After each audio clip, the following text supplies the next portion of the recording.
discuss the business of cybersecurity. Here are your co-hosts and cybersecurity experts, Brian Horning, Reginald Andre, and Randy Bryan.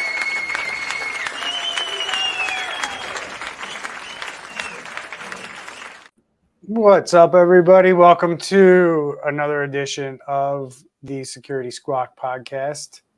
I am one of your co-hosts, Brian Horning, here with Reginald Andre and Randy Bryan. How are you, gentlemen? Welcome to another week. Dry day. See you, Brian. What's that? I said it's good to see you, Brian. I know, you too. I don't know. I got lines going across my screen, and it's messing me up. So welcome to another show, folks. We got courts and campuses and cyber attacks. We decided today is a little bit of a follow-on to what we did last week, which was to review a bunch of cyber insurance applications, or at least the questions on one application, and let you know kind of why they're asking these questions, why you want to fill them out a certain way, mainly truthfully. And we thought today would be a good time to follow on with that. We will get into some kind of cyber attacks that are happening out there in the world, but towards the end of the show, we're going to dive into cyber insurance claims that have either been denied or the cyber insurance company went to court and sued the company because they paid them and decided, hey, wait a minute, we shouldn't have paid you and we want that money back.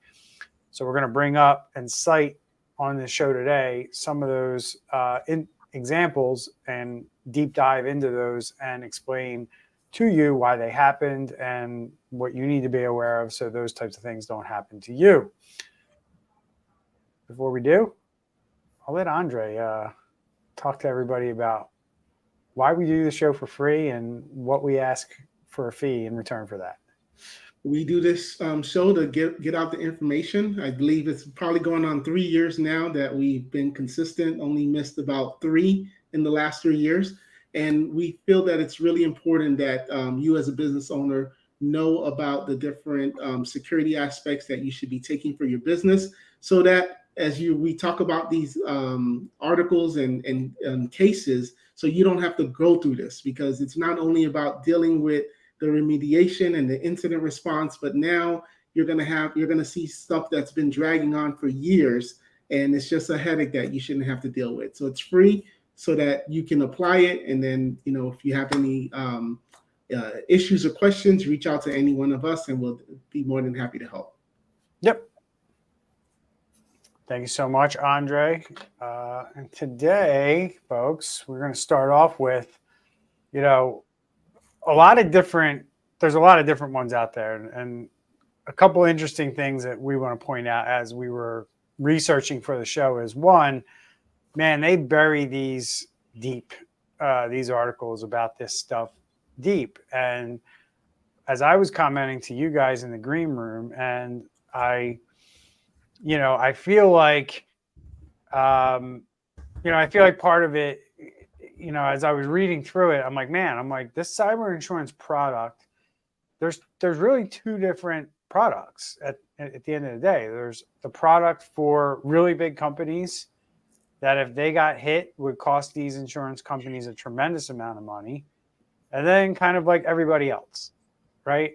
And everybody else is kind of treated differently in a couple different ways. And we're going to kind of talk about that as we get into this today. But one of the big ways that I noticed that stood out to me was the bigger companies don't get to fill out the application that we went through, that most businesses have to fill out. They have to go through a more extensive risk assessment with these insurers. And their premiums are well into the hundreds of thousands of dollars, if not millions. Where I think most of the businesses, I think the application we reviewed at the top, it said $250 million or less in revenue. And I think that's where the businesses under that revenue, they are allowed to fill out the paper application and still get insurance. But as I was researching this stuff, guys, one big thing that stood out to me was, wow, you're more likely to be denied if you're filling out not sued after the fact, right? Not, hey, we're going to pay for you. And they're just denying you outright if you fill out a paper application. And I'm not going to sit here and profess that I know everything about this, but I just get this sense as I'm going through all this and I'm seeing things that, and we can debate this if you guys want, but I just feel like that the paper application is nothing but a setup job on most small to medium sized businesses where they feel like they're covered with this cyber insurance policy. But at the end of the day, the insurers kind of know they're never going to pay this policy out. And I don't know if it's time for guys like us to start calling this industry out because it does impact our industry.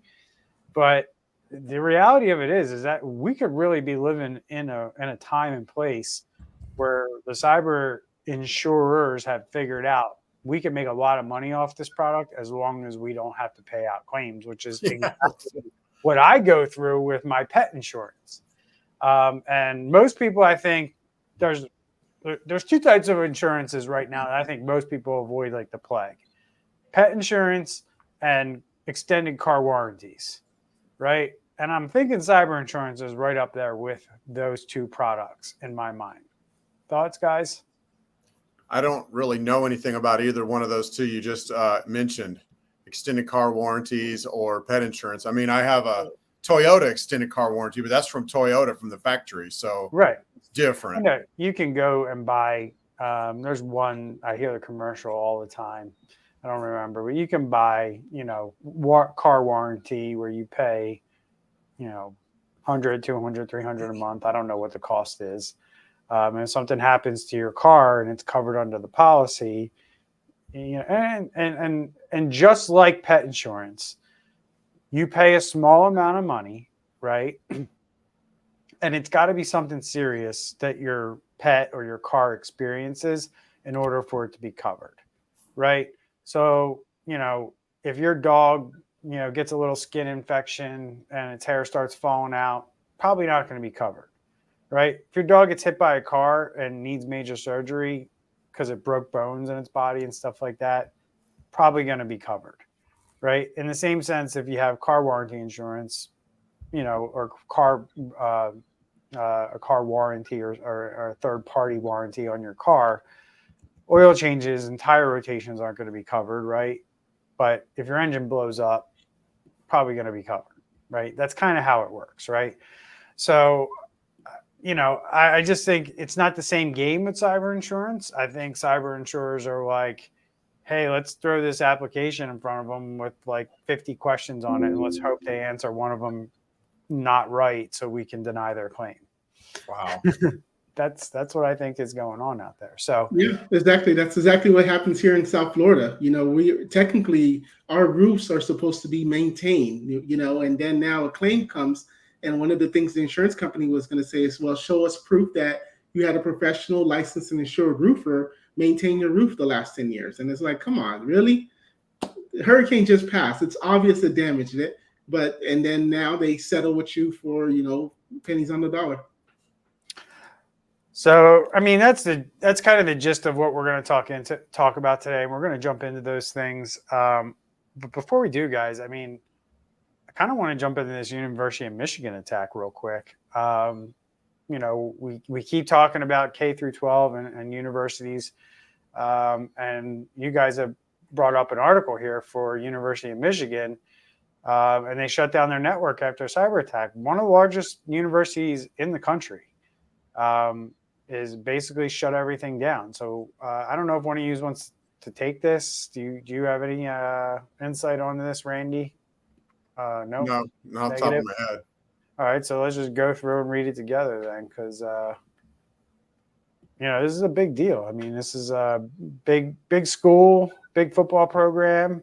They make a lot of money a lot of different ways other than providing an education, and I would imagine that this impacts just more than the delivery of education. Probably impacts them playing football and other sports this week as well. So it's taken all of its systems offline to deal with a cybersecurity incident causing a widespread impact on online services the night before classes started. Wow. Are you surprised about that, Andre? No, man. Talk about pressure into paying or into doing whatever these guys, cyber criminals want them to do. Yeah. Now, do you think it's coincidence that this happened here, folks? I mean, mean, the fans of our show probably know that this is a softball kind of statement or question. But, most people that don't watch this regularly might not know, right, that things like this do happen usually the cyber criminals just don't get lucky with their timing here, right? Right. They probably have been sitting in this network for a very long time, waiting to strike, and they chose the night before classes started to do so. Be interesting to find out if we're dealing with a cyber criminal or somebody who showed up on a student who showed up on U of M's campuses and figured out pretty quickly he could deploy ransomware or do some kind of cyber attack. Wow. Yeah. You never know. One of the oldest and largest educational institutes in the United States, already said that, employing over 30,000 academic and administrative staff and have roughly 51,000 students. So right there, just present time, you're looking at 81,000 records. And then you got to think about all the prior staff and students that are also in the database. In a series of announcements published on the university's website, starting on Sunday, a cybersecurity incident caused IT outages and disrupted access to vital online services, including Google, Canvas, Wolverine Access, and email. Although U of M engaged its IT team to restore the impacted systems, the administration felt it was safest to disconnect the U of M network from the internet due to the severity of it. I'm going to stop right there. That sentence gives me the heebie-jeebies. You see anything wrong with that sentence right there? About it disconnecting it from the internet? Well, the sentence, yeah, and then the sentence prior to that, and then the order of that sentence and how things went down. Right? It's like they started restoring and then decided we need to disconnect. I see what you're saying. Yeah. Right? Yeah. You got a bad restore. Well, not only that, you shouldn't be doing restoration at that point. You know Right. what I mean? Like it sounds like I guess at the end of the day, it doesn't sound like their incident response is very well practiced. Mm-hmm. It also goes back to the timing. I think that the timing obviously was on purpose to create the most havoc. And so imagine classes start, Monday morning and Sunday afternoon, you're the IT department and you get you get word that, hey, everything's been ransomed. Classes start tomorrow, fix it. Probably they went right to work restoring it. And then they called their lawyers, and their lawyers are like, hold up. You can't do this. You got to do it in the proper order. I would assume that probably something like that went down. I would agree. I mean, or somebody just with knowledge along the way said, we can't do it like this. But it's indicative of a poor incident response plan, in my opinion. So it also goes on to say this includes wired and Wi-Fi campus internet. So the kids don't have internet. Can't imagine how that's going. M pathways, e-research, DART, and all systems used in student registration. Wow. So the kids can't even register. What else we got? So Zoom, Adobe Cloud, Dropbox, Slack, Google, Canvas, and Adobe Cloud services have been restored and can be accessed from outside networks, although their availability is unstable due to overload. It's interesting, but what does that mean? However, the timing of the incident should not be ignored. The attack occurred on the eve of the new academic year. Students and faculty were preparing to start classes, and due to this, University of Michigan administration has decided to waive late registration or disenrollment fees for August. Well, that was nice of them. Right. That's going to be the least of their problems when this is over. Students rely on the currently offline systems to access class information and to navigate the large campus, especially during the initial days of classes. Due to the lack of access, students will be given special consideration to students for attendance and assignments. The announcement also warns that some financial aid payments and refunds will be delayed due to the IT outage. To view up-to-date information about class schedules and locations, students are urged to consult this webpage. U of M notes that it's working with external cybersecurity experts and federal law enforcement to investigate the attack. And that seems to be about it. No, last sentence there. Move it. That's Michigan State. Oh, Michigan State. Okay, Michigan. Yeah, that's across the way there. Okay, in, okay. Spartanburg, I think they're in, or somewhere like, or where are they at? I forget where they're at. They're not in Spartanburg. The part that caused me a little bit of anxiety just this second was the part about financial aid payments not getting paid, because most of the students I've known over the years, they're counting on that payment. They're eating ramen the weekend before they get that student financial aid payment. They're eating that all weekend long because their budget. And now can you imagine if that's really you and you're a student and your money's not coming for who knows how long? I mean, it might be a week, it might be 2 weeks, it might be a month. That's going to cause a little bit of a disruption, to say the least. Sure enough, yeah. I mean, it's going to be ugly. Along with kind of what Randy pointed out there with his concern, I think this is going to have, again, our federal government is going to be stepping in here, especially when it comes to a big school like this. And their government's going to use their weight of paying and giving these schools money to operate and allowing them to use federal funds to operate their schools, because let's face it, we know how this system works in this country, right? Kids, unless they plan well or they've received some kind of an academic or athletic scholarship, which those are dwindling year by year, you're ultimately using financial aid and loans to pay for your education, outside funding or your parents or things like that. So I would imagine that, the federal government is eventually going to do what they did to other industries and make these schools start doing the right things about cybersecurity, or it will jeopardize their ability to use federal funds for student loans. Mm-hmm. Thoughts? Because I think that's where this is going to go. Yep, that's the story of like you said, story of our government. They're going to come and save the day, but not fix the actual problem to say, well, why didn't you do this? You didn't have this in place or that in place. Therefore, it's your problem to deal with. It's going to happen. Yeah. So, it'll be interesting to see what happens here at the University of Michigan.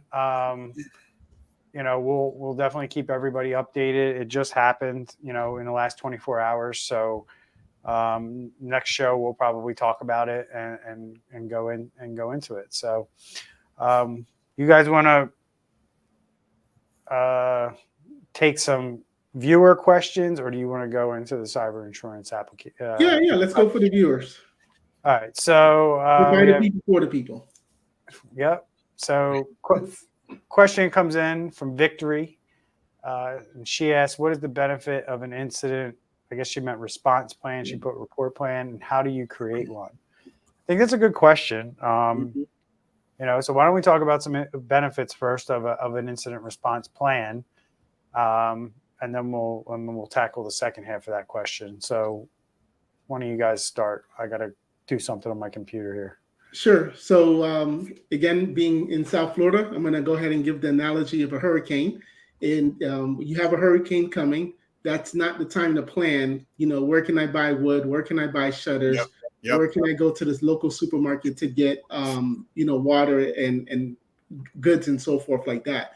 So the last thing that you want to do during a crisis is to try to figure out what the plan is. So the benefit of an incident response plan is first kind of talking about what the incident response plan is if there is an incident, like in this case with the university, or if in your business, your emails don't go down, or there's ransomware, who do you call? What do you do? What do you disconnect? What do you shut down? It's essentially laying out the procedures. So then that way it's been thought of, when heads are cool and nobody's panicking. And then now you can open up that plan and then start following it. Yeah. To add to that, you mentioned that it's well thought out, or that it's planned. The The cyber criminals and the cyber attackers are going to try to drop their bombs to create the most havoc. Like we just saw in this particular story, they waited until the night before. It wasn't like the night before school started, somebody clicked on an email and then boom, all of a sudden they had ransomware.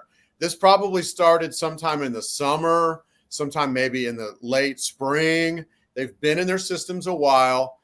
Over at the Hacker Central, they probably have a little war room where they're like, hey, boss, I've got access to Michigan University Network. And then they all start brainstorming. They're like, when would be the best time to drop the bomb? You know, and somebody who always says it's like 5:30 on Friday. And they're like, no, 4th of July. Like, no. Night before classes start. Boom. And so they try to wreak the most psychological damage that they can, because when they do that, you're likely to do stupid things, and you're likely to, like in this case, just start restoring systems. What would that have done if they would have restored systems? They restore them, they're operational, but the whole reason or the whole way that the people got in didn't go away. They would just get right back in and probably be worse at that point.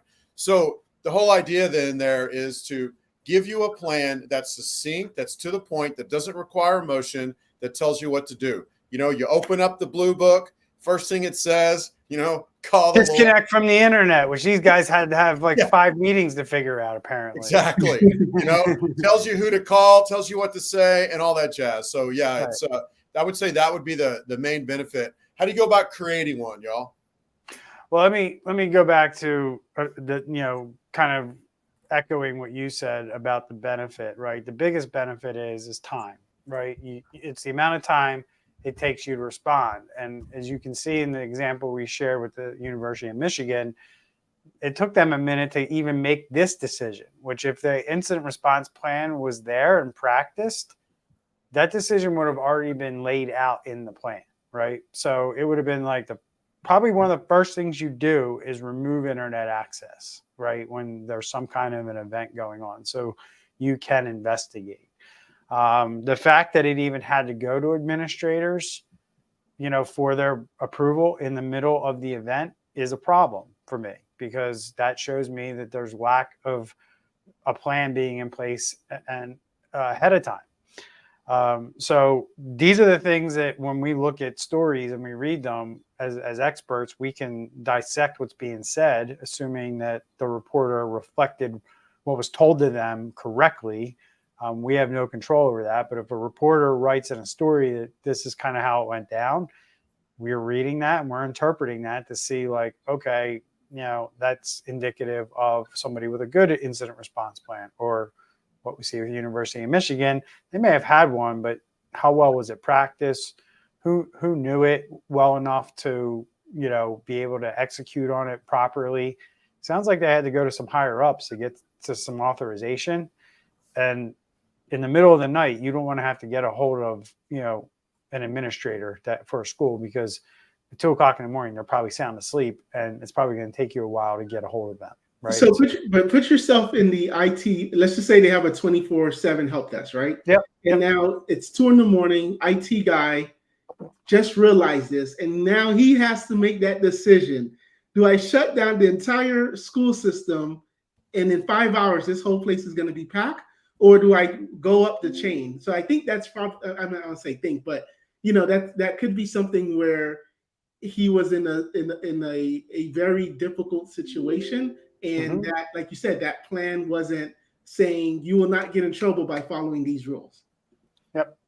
And not only that, Andre, it also kind of speaks to the technology that the school has in place, because and I know that there's ways you can isolate things without taking the whole entire thing down, right?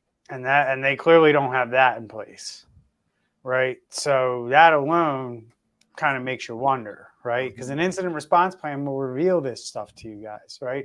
You'll go through a tabletop and you'll go, wow, if we have a problem, we have to shut everything down, right? Where in a lot of cases, we're not having that conversation with our clients. We're saying hey, we're going to isolate endpoint by endpoint based on what's been impacted.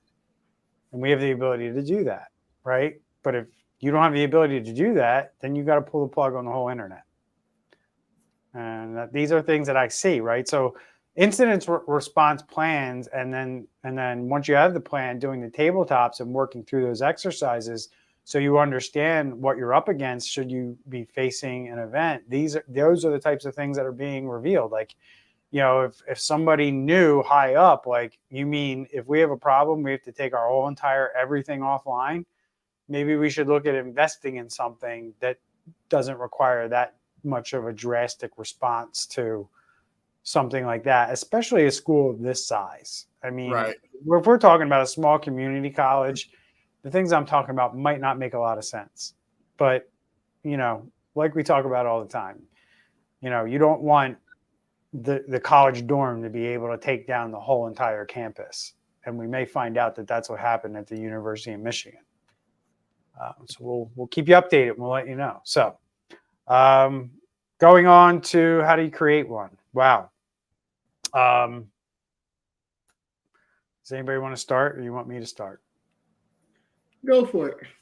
All right. So, I mean, the reality of it is an incident response plan, the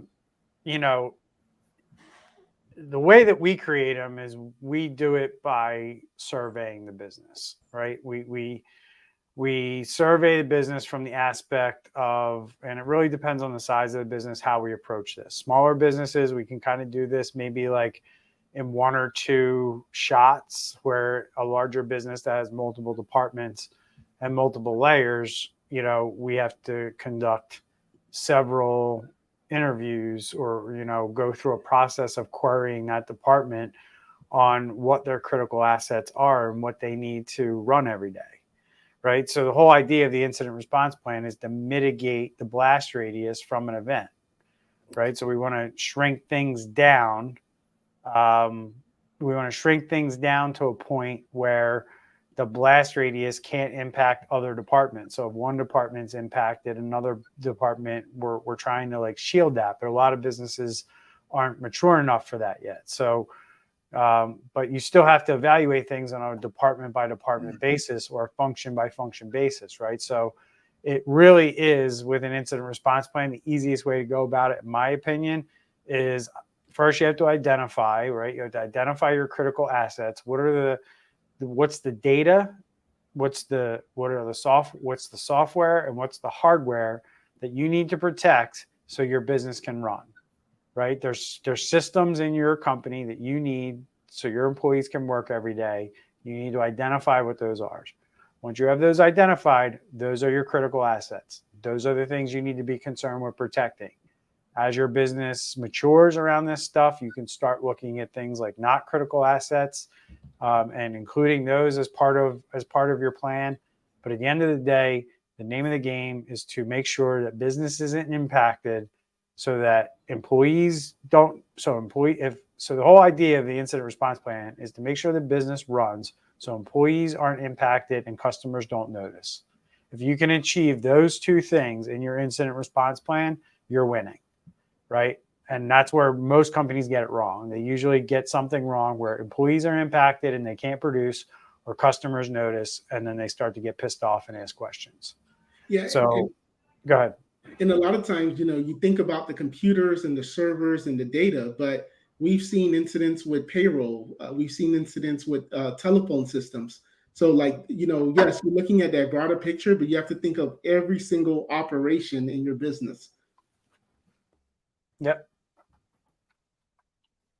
Andre or Randy, any was just going to say, and you want to be able to put down, we've already said this, but basically put down your response to something happening, to take emotion out of it, to take decision making out of it, just so you do the right thing. This is really critical at the beginning, because what if you rebooted all the machines, that could lose valuable information that's sitting there in memory. But you're basically got to think through all of these things to make sure that it, that the right thing's done when it happens, because that's so critical. Yeah, for smaller businesses, this is not as much of a challenge to tackle as bigger businesses. Bigger businesses, the challenge becomes, you have multiple departments. You usually have department heads, and then you have to go around and interview all those department heads to determine like what in their department is critical to them. Those decisions or those determinations really are not best made by people in the C-suite because they really don't know. They're not involved enough, right? We've tried it, a few times years past when we first started doing this stuff. We tried to just work with like C-level people, but then once we talk to them, we got the plan in place, and then we go to, give it to the employees and the department heads and then say, here's your incident response plan, here, start educating them on it. And then they start going, well, that's not going to work for us because of this, that, and the other thing. Right. So really getting to the frontline people is critical for bigger companies to understand, like, what do these people need to do in order to function and do work for your company every day so you can generate revenue and produce your products and services, right? So it gets a little bit more complex the bigger the company, this incident response stuff. Smaller companies have an advantage to getting this stuff done. And quite frankly, I don't think there's any excuse for, a company under 50 employees to knock this out within 90 days. And have a pretty good incident response plan under their belt. Go ahead. Oh, no. I was just going to add, I thought you were finished. I'm sorry. I was just going to add, we ought to talk about some of the things specific things that ought to go in there, and I was thinking specifically of, how do you contact each other? Like, well, yeah, it's huge. If everybody's on Teams, that's how you contact. Randy, you just gave us an idea for our future podcast. Maybe next week it's going to take a while, so we're going to need like an hour, right? But we could go through an incident response plan and how to create one for a business under 50 employees. I think that's reasonable, and even if you're more than 50 employees, you can still learn from it. Just understand that you're going to have multiple different layers to work through versus a small business that might be a little bit more flat than yours. That's really the big difference. And then Victory followed up here. She wants to know, is that the benefit of microservices versus building a monolith? I'm not really sure the context of the question here. I don't know if you guys do. I'm kind of reading that as like, is she saying to break things down into microservices versus one big thing? And I would say, yes, that's the key. That's where most businesses get it wrong, in my opinion, is they try to tackle incident response as protecting the whole business versus protecting just the critical assets, right? If you need QuickBooks, if you need your CRM, if you need whatever software you use to produce your products and services, I think of software on CNC machines, or if you work in a warehouse, the software that runs, the assembly line, things like that, all the things that you use day to day to make stuff happen in your business. What shouldn't be considered are, I hate picking on marketing, but I always pick on marketing, right? Marketing's important, but is marketing critical to my business right now? If I don't market, will my customers notice? Will my employees notice? No, right? And that's my goal, to protect them, to make sure my employees can work and to make sure my customers aren't impacted. Yeah, right? That wouldn't be mission critical. Right. So I wouldn't consider, at least in my business, I wouldn't consider marketing mission critical. And it would probably be something that when I had the resources, look at protecting. But right out of the gate, I'm looking to protect the things that my team needs to do their work every day, and the tools that we need to deliver our services to our customers, right? We protect those things, and we make sure that we have, redundancies and backups and, run books and fail safes in place so we can move to paper if we have to. Whatever the backup plan is, that's how we look at it. So yeah, definitely microservices, or if that's how you're wording it. Hope we answered your question there, Victory. And we appreciate you throwing those in here. You guys have anything you want to add to that? Or do you look at her question in a different way? Just let me know. Yeah, I mean, that's basically how I read it as well. I mean, at first read, I was thinking layered approach, versus, just, hey, one big thing. Because y'all know in cybersecurity, like 15 years ago, It was you have a castle, you build a moat around it, and you keep everybody out. And the philosophy that we run off now is called zero trust, which one of those things is assuming that they're already in. And so you set up every little step along the way.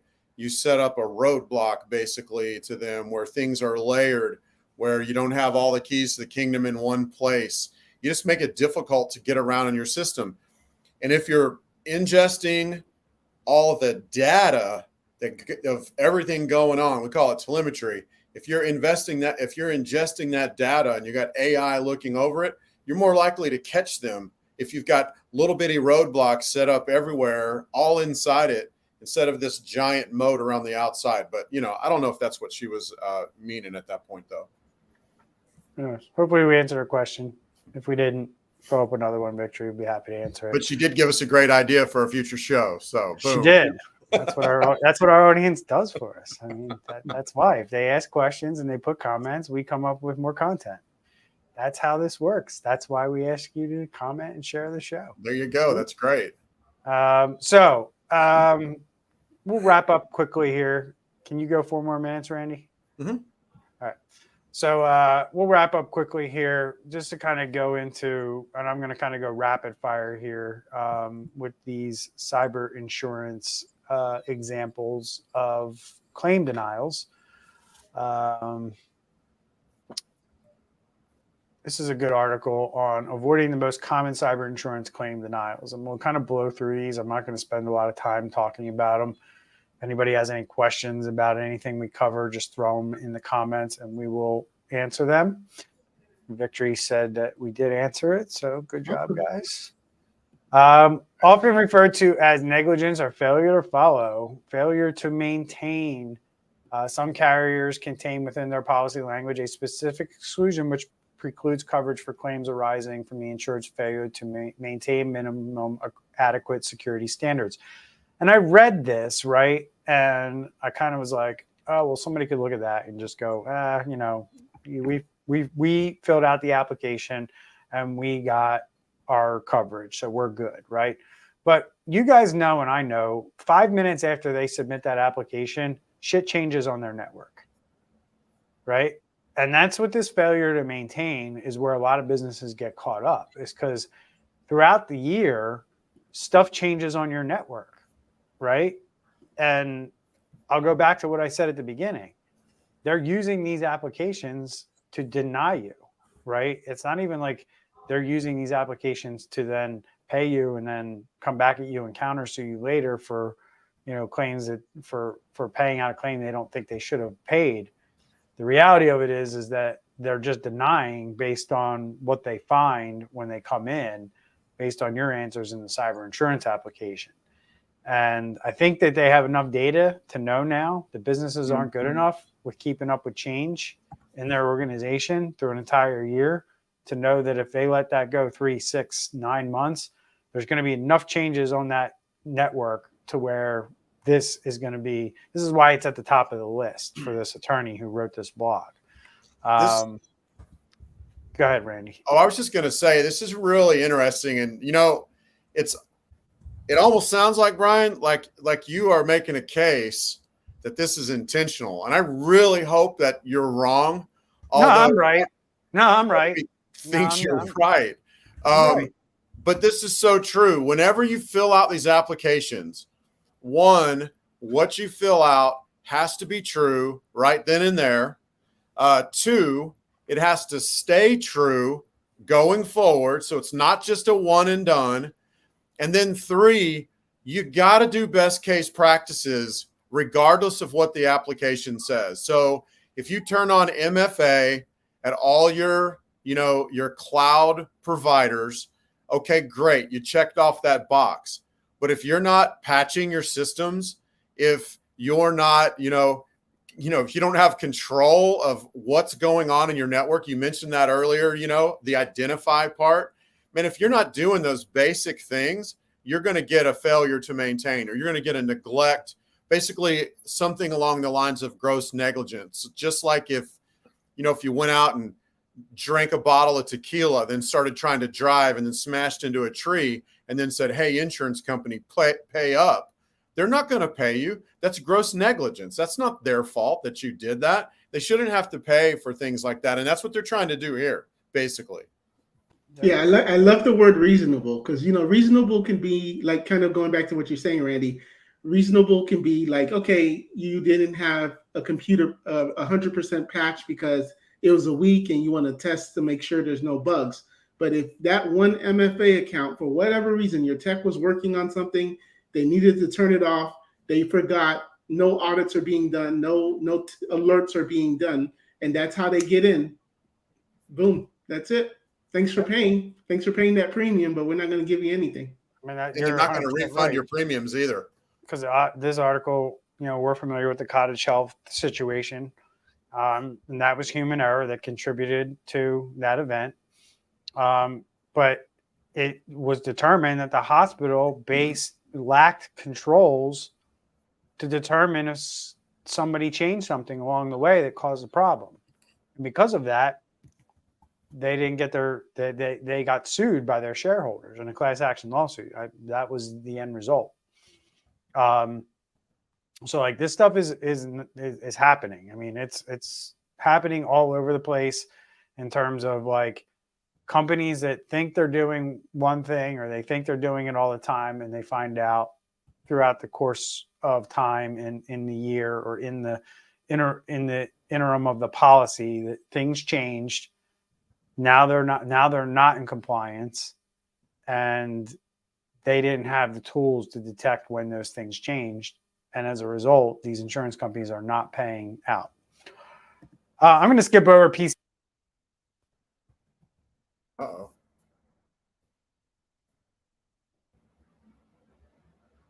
Can you hear me, Andre? Yeah, I can hear you. Brian, we can't hear you. Oh, man, I thought I lost connection to everybody. We just lost connection to Brian. Hey, let's do the show without him. All right. Just kidding. But just going back to what we're saying, don't just fill out this application and you get an award letter from your insurance company saying you've been approved and think now you're protected. Right. If you just check marking those boxes, it will come back to haunt you. Yeah, this is we should probably post this in the comments of our podcast at some point, because this is a really interesting article, and it's, we're always talking about regulation coming down. Am I back? Hey, I think we're going to see regulation coming down that's going to force, this is probably 5 years out, but it's going to force the insurance providers to own up to what they say they're going to do. Because some of these things we get into are just straight up disturbing that they're able to get away with it, even though they're selling insurance. The other thing is pre-breach lawsuits. So not only are they limiting what they pay for extortion and ransomware now, that's another way. But pre-breach lawsuits, right? Meaning that you were breached before you got the insurance, or the security hole existed before you got the insurance.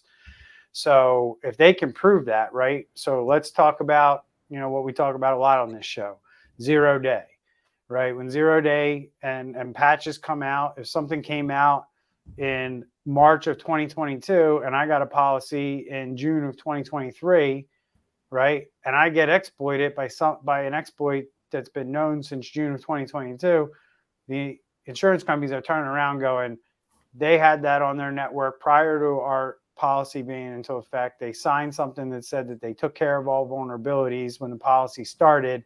This existed before the policy went into effect, so we're not paying it. And they're successfully hanging their hats on that. Randy's like, oh no. He's like, I can't believe this shit. About to break my neck from shaking it. And then social engineering schemes, right? This is new, in my opinion, right? This is insurers looking at how are companies getting hacked. And they're seeing a lot of activity around social engineering through email, through social media messages, through social media platforms, people clicking on the wrong things. And the insurance companies are saying, like, look, if your employees do something that causes a problem, we're not going to cover that either. Right. So going back to what I said at the beginning of the show, this is turning into a similar product to pet insurance and extended car warranties. People are not going to see the value in it, and people are going to sock away funds to deal with these types of problems and almost self-insure themselves, right? I don't have pet insurance anymore because when I tried to use it, it didn't work. Every claim was denied. So now I just have savings put away. So if something unfortunate happens to one of my pets, I can go to the vet and just cover it myself because I'd rather, put away $50 a month and save up my own funds than rely on insurance that, if I just put it in a savings account, the money would be there, right? Versus relying on some third party to decide whether they want to, do the right thing and give me my claim or not. And I really think that that's where this is going with this product, guys. And I really don't think it's something that businesses are going to be too keen on purchasing in the future based on where this is going. And that's kind of where I want to leave things today, because I know we covered last week all the reasons why an application could get denied by going through it. But the reality of it is like the more and more you look into it, the more less attractive this becomes. And I know I'm biased here, but I would start working with a company like the three of ours and start protecting yourselves before I start going by cyber insurance for a lot of different reasons. Right. I agree. So, all right, boys, thank you so much for your time. All right. We'll see everybody in the next show. And remember, share our show. And if you have any questions or comments before we hit the air next week, throw them in the social media comment sections, and we'll answer them. Appreciate everyone's support and stay safe out there. All right.